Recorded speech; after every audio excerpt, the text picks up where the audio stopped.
여러분, 윤석열 정부가 최저임금제를 폐지한다. 무슨 소리냐고요?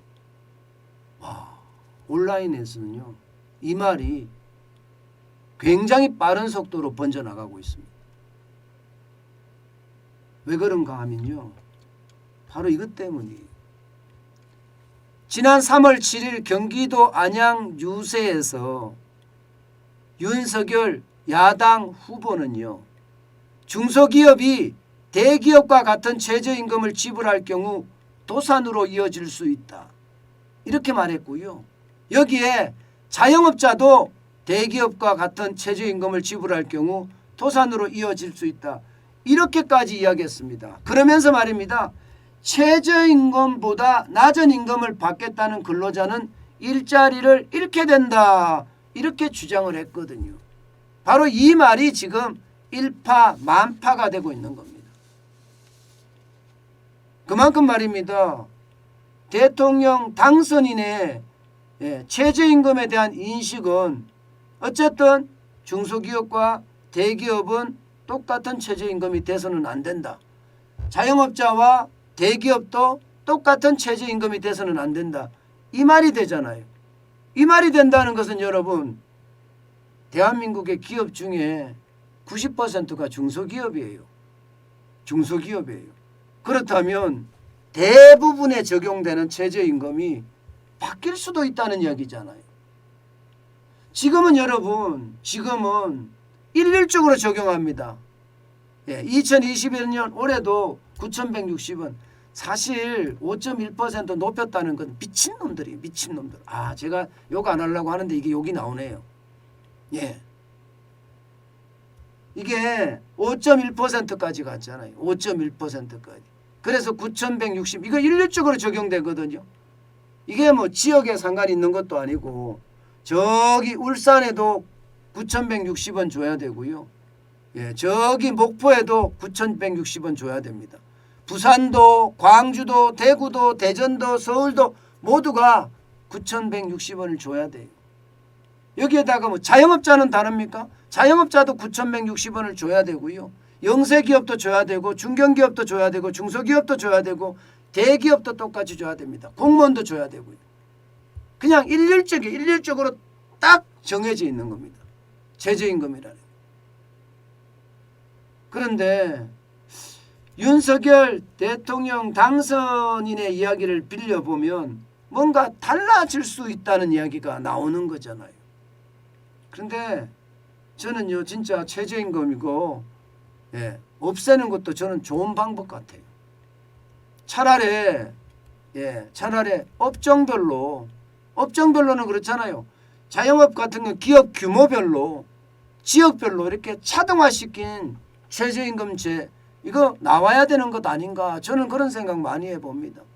그렇지 않고 여러분, 어떻게 지금 중소기업이, 자영업자가, 소상공인이 살 수 있을까요? 살기가 굉장히 어려워질 거예요. 굉장히 어려워질 거예요. 그런데 뭐 윤석열 대통령 당선인은 경기도 안양 유세에서는 이렇게 이야기했지만 실질적으로 공약집에는 없다는 겁니다. 공약집에는. 윤석열 당선인은 최저임금 철폐를 약속한 적이 없다. 이게 신용한 국민의힘 정책총괄지원실장이 한 얘기예요. 결국 말입니다. 결국 최저임금 폐지하겠다, 이 말은 쉽게 말하면 가짜 뉴스다, 이런 얘기예요. 신용한 정책실장이 하는 이야기를 들으면 너무 안타까워서 그런 말을 했다. 최저임금에 대해서는 공약한 바가 없다, 이러면서 선을 딱 긋고요. 최저임금이라는 것은 결국 사회적 합의, 쉽게 말하면 이게 최저임금위원회가 구성이 돼 있잖아요. 최저임금위원회를 통해서 이 공익요원이 9명, 그 다음에 사용자 측에서 9명, 그 다음에 근로자 측에서 9명, 도합 27명이 결정을 합니다. 27명이. 그렇다고 하더라도 여러분, 이게 공익위원이라고 있잖아. 9명이. 이게 고용노동부 담당 국장부터 시작해서 9명이거든요. 이 9명이 사실은 최저임금을 결정하는 것과 다름이 없습니다. 양쪽에 사용자 9명, 근로자 9명이니까 9대 9잖아요. 그리고 정부의 어떤 정책의 방향이 결국은 결정을 한다는 그런 얘기가 되는 겁니다. 정부 의도대로 된다는 이야기, 정부 의도대로. 어쨌든 지금 상황은 정부 의도대로 그렇게 끌고 가겠다는 이야기인데 글쎄요. 여러분 최저임금 어떻게 생각하세요? 저는 최저임금이 그 어느 때보다 시장의 충격을 굉장히 많이 준다고 생각을 합니다. 많이 준다고. 안 그래도 경제가 어려운데 최저임금까지 이렇게 올라가니까 그에 대한 충격은 말로 표현을 하지 못할 정도입니다. 여러분 9,160원이라는 것은요. 최저임금이기만 하고요. 여기다가 주휴수당이라는 게 붙습니다. 주휴수당이라는 게. 주휴수당은 옛날에 1950년대만 하더라도 여러분 일주일 내내 죽도록 일해도 밥을 못 먹고 살았어요. 밥을 못 먹고 살았어요. 사치가 있는 게 아니라 밥을 못 먹고 살았어요. 일주일 내내 일해도. 그래서 국가가 내가 돈 줄 테니까 하루는 쉬어라. 하루는 쉬어라. 그래서 일요일을 쉬는 거거든요. 돈을 국가로부터 받는 겁니다. 그게 주휴수당이에요. 그런데 지금은 밥을 못 먹는 시대가 아니잖아요. 그죠? 시대가 많이 변했잖아요. 저녁 있는 삶이라고 해서 문재인 정부는 계속 추구를 했었잖아요. 그렇다면 여러분 이게 주휴수당은 이제 없어져야 되는 것 아니에요? 여기에 주휴수당을 포함하면 9,160원이 1,800원으로 늘어납니다. 1,800원으로. 1,800원으로 늘어나면 자영업자 해봤자 남는 게 없어요. 영세기업, 중소기업 이 최저임금 때문에 죽어납니다. 그러면 제품 가격을 올릴 수밖에 없습니다. 제품 가격을 올리면요. 안 그래도 지금 스태그플레이션에 대한 위험성 굉장히 이야기를 하고 있는데 저성장 고물가 말입니다. 스태그플레이션 위험성 이야기하고 있는데 더 심화될 가능성이 굉장히 크죠. 굉장히 큽니다. 그래서 말입니다. 그 어느 때보다 이 최저임금 이거 저는 줄일 수 있으면 줄여야 된다고 생각해요. 우리 경제 환경에 맞게끔 말입니다. 문재인 정부에서 지금 어마어마하게 올렸거든요. 최저임금을 거의 40%, 50% 가까이 올렸습니다. 여러분 최저임금이 올라가면 기업에서는 최저임금만 올라가는 건 또 아니거든요. 여기에다가 시간의 수당 붙이면 시간의 수당 다 올라가죠. 여기에다가 퇴직금 적립하는데 다 올라가죠.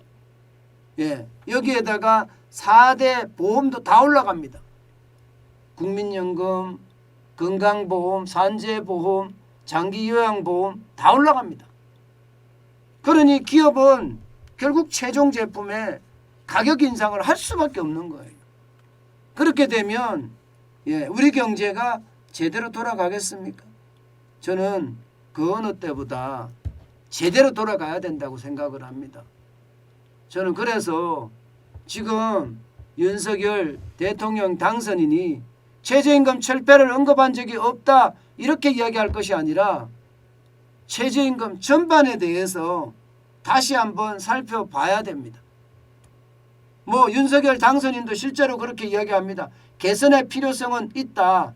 진정하게 노동자를 위하려면 사용자도 투자하고 기업을 운영할 수 있게 판을 깔게 해줘야 한다는 점을 고려해야 된다. 이런 이야기를 했거든요.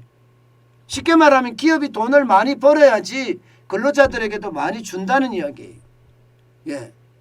기업이 많이 벌어야지 근로자들한테 많이 줄 수 있으니까 그러려고 하면 최저임금제 개편도 필요하다. 이런 얘기거든요. 쉽지는 않을 거예요. 쉽지는. 왜냐? 지금 여러분도 알다시피 정당이 더불어민주당이 172석입니다. 엄청난 의석을 가지고 있습니다. 지금 국민의힘 야당은 현재 야당이죠. 현재 야당은 110석이고요. 이제 윤석열 정부가 들어서면 이게 110석이 국민의당과 합당을 해서 113석이 되고 무소속 한석이 같이 들어와서 114석이 됐고요. 114석 가지고는요. 172석의 택도 없습니다. 그렇지만 노력은 해야죠. 안 된다고 포기하고 있으면 우리 중소기업들, 우리 자영업자들, 우리 소상공인들 다 죽어나갑니다. 포기하고 있을 것이 아니라 움직여야 된다는 거죠. 뭔가 움직여서 자영업자들을 위해서 최대한 노력을 해야 된다는 그런 뜻입니다. 최저임금은 문재인 정부가 기업을 적폐 세력이라 규정하고 말입니다. 저는 기업에게 그냥 징벌적으로 올려줬다고 생각해요. 그만큼 최저임금은 소득주도 성장의 핵심 정책이었고요. 그 바람에 우리 경제가 기업이 이렇게 망가졌어요. 그동안 말입니다. 문재인 정부가 감춰서 그렇지 경제 곳곳에 구멍이 숭숭 났습니다. 빨리 그것을 회복할 수 있는 길, 또 친노동이 아니라 친기업 이미지로 빨리 변신해야 된다. 저는 그렇게 생각합니다. 어렵다고 포기하면 국민을 포기하는 거니까 국민을 포기해서는 안 되잖아요.